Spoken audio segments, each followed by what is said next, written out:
If you saw my last video, you know that my girlfriend's gift of the Porsche Cup has turned into a bit of a nightmare. Spa did not treat me well. I walked away with a massive scar on my stats. I lost a full 1.0 safety rating and 4.00 iRating, dropping me down to a 1.5 SR and 1.3 KIR. Honestly, I was terrified to take this car to the Nürburgring. It's the green hell. It's by far one of the trickiest, most unforgiving tracks of all time. Survival here is never guaranteed, and after what happened at Spa, the real question wasn't if I would lose more points, but how many. But I had two reasons for signing up. First, I was desperate to win back what I lost. I figured if the track is this hard, other people will crash, and if I just drive smart, I can scavenge some points. And the second reason? Let's be real. A Porsche at the Nürburgring is every driver's dream. No matter how much I was bleeding points, I wasn't going to miss the chance to tame this beast on this track. I was going in with a plan. Drive clean, stay on the tarmac, and try to stop the bleeding. But as we know, the ring usually has a plan of its own. Rain. Specifically, rain at the Nürburgring. When I joined the server and saw the wet track, I honestly thought it was a joke. I checked my settings. Maybe I accidentally joined a practice server, but no, this was it. Rain at the green hell. I seriously considered forfeiting right then and there. But at this point, forfeiting or staying would both probably lead to the same result for my iRating, so I decided to stick it out. I had prepared for this. I spent hours in AI races practicing my lines. I wasn't perfect, but I knew that if I avoided big mistakes and stayed consistent, I could pick up positions as others fell away. The only problem? Every single minute of that practice was in the dry. I had zero experience with this car on this track in these conditions. The rain was a total shock and, honestly, a huge discouragement. My plan of driving smart just got 10 times harder. But what else can you do? At a moment like this, you just have to ask for God's help, stay focused, and do your absolute best. I put it in gear, braced myself, and waited for the lights. Even this race wasn't exactly a highlight reel performance. The Nürburgring fought me every single inch of the way. Between the low visibility and the Porsche constantly trying to step out on the wet curbs, it was a battle of survival rather than a battle for speed. However, compared to the total disasters I had experienced earlier in the week, this one felt like a hard-fought victory. Through pure persistence and managing to keep the car facing the right direction while others disappeared into the forest, I actually managed to cross the line in the top 10. It wasn't the dominant comeback I had dreamed of, but in the green hell, sometimes just finishing in the top 10 is the best that you can get. I started from P14, and my goal was simple: stay out of the meat grinder. T1 and T2 at the Nürburgring are notorious for mass killings, and this race was no different. Total chaos broke out ahead of me. I couldn't see a thing through the spray, but I kept my cool, navigated the wreckage, and came out the other side in P16. I didn't mind losing those 2 spots. 3 laps in the Nürburgring is an eternity, and I knew the real race was just beginning.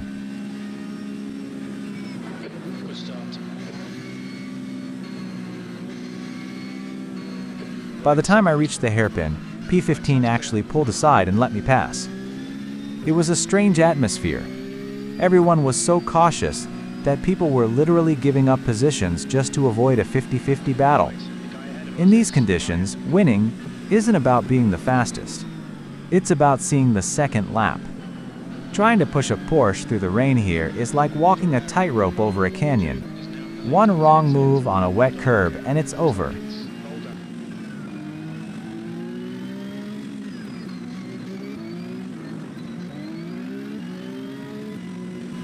Coming on to the next straight, I saw a car spun out on the outside. I gained the position, but I got a little too carried away. In that split second of distraction, I completely missed my braking point for the next turn and went sailing off. I managed to keep it together, but I was slapped with a slowdown penalty that I had to clear immediately. I tried to rejoin as carefully as possible.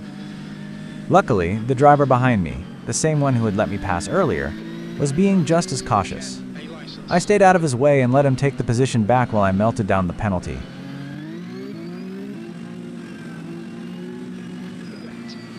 We entered the Nordschleife section in a tight pack, P14 in front of me, and 2 more cars breathing down my neck. The driver ahead was being extremely careful, maybe a bit too much, and on this snake of a track, there's nowhere to go. It's too narrow to dive in safely. Because I was held up, I became a sitting duck. The driver in P16 saw his chance, dived down the inside, and took the position. Thankfully, once we hit the next straight, the driver in front let both of us pass. The forest finally started biting back. I made a few small mistakes, sliding on the wet patches, and while I managed to keep the car out of the wall, I lost all my momentum. Look, if you mess up that much, someone is going to catch you. I knew I couldn't defend safely, so I let the car behind pass on the next straight. I followed him into the next section and saw that P13 was recovering. I pulled out a really nice move to take the position back, but in the heat of the moment I pushed just a bit too wide. I got the spot, but the Nürburgring took its tax, an off-track incident point. The next corner was a mess for both of us. We actually both made a mistake earlier that kept us close, but then things got really weird. I think we both downshifted on the exact same wet patch at the same time. Instead of the cars turning left, they both just drifted off to the right together. We ended up just sitting there on the grass, waiting for a gap to rejoin while two other cars cruised past us. It was a frustrating way to lose two position, but in these conditions I am thankful that I was alive and in the race. After that, I just kept testing my limits, which mostly meant collecting more incident points. I eventually caught back up to P15, but then we ran into total chaos. Two cars had spun out right in the middle of a turn. The guy in front of me reacted quickly and stopped, but I didn't expect him to anchor up like that, and I slammed right into the back of him. It gave us both some damage and handed me 4 incident points. I felt terrible, so I waited on the side of the track for him to recover and get back ahead. Honestly, after all the trouble I caused him, waiting was the least I could do. It wasn't a great moment, but I wanted to show some sportsmanship and apologize for the mistake. By the end of the long straight, I caught up to him again and managed to make the pass before finishing lap 1.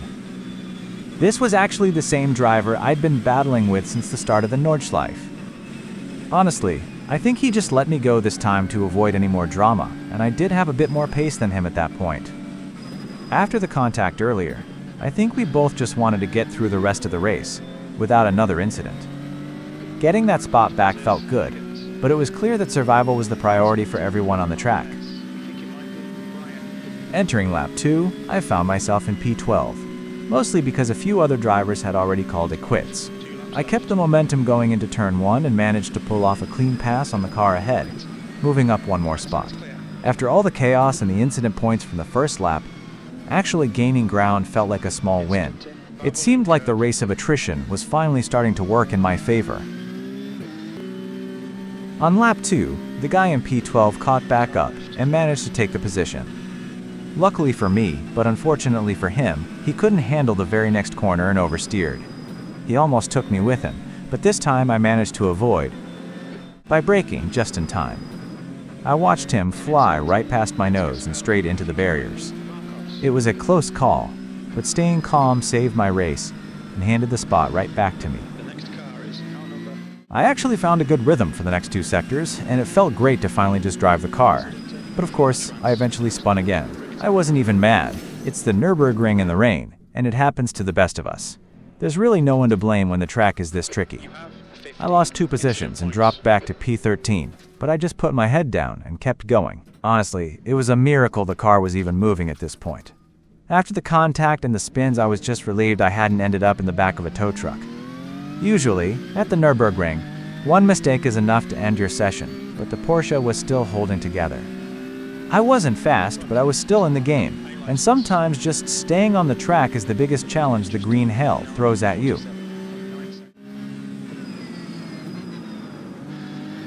In the final lap, I caught up to the car ahead, but I didn't even try to pass him. After everything that had happened, I just wanted to get home. By simply staying alive and keeping the wheels turning, we both picked up 3 more positions from people who crashed out, and I crossed the line in P10. This result gave me a small boost of 19 iRating, bringing me up to 1364. However, the Porsche Cup tax is real. Despite the top 10, I still took a 0.02 hit to my safety rating, leaving me at 1.53. I did try one more race at the ring, but it was a disaster. I hit the barrier so hard that between the tow and the repairs, I spent 24 minutes just sitting in the pits. That was the breaking point. I finished the week with my safety rating down at 1.46 and my iRating at 1301. It's time to hit the pause button on the Porsche Cup for now. I need to figure out how to recover from these losses. But the journey isn't over yet. See you in the next episode. If you have any advice for me on how to tame this car, or if you want to join the story, drop a comment below. Don't forget to like and subscribe to follow the recovery. Until next time.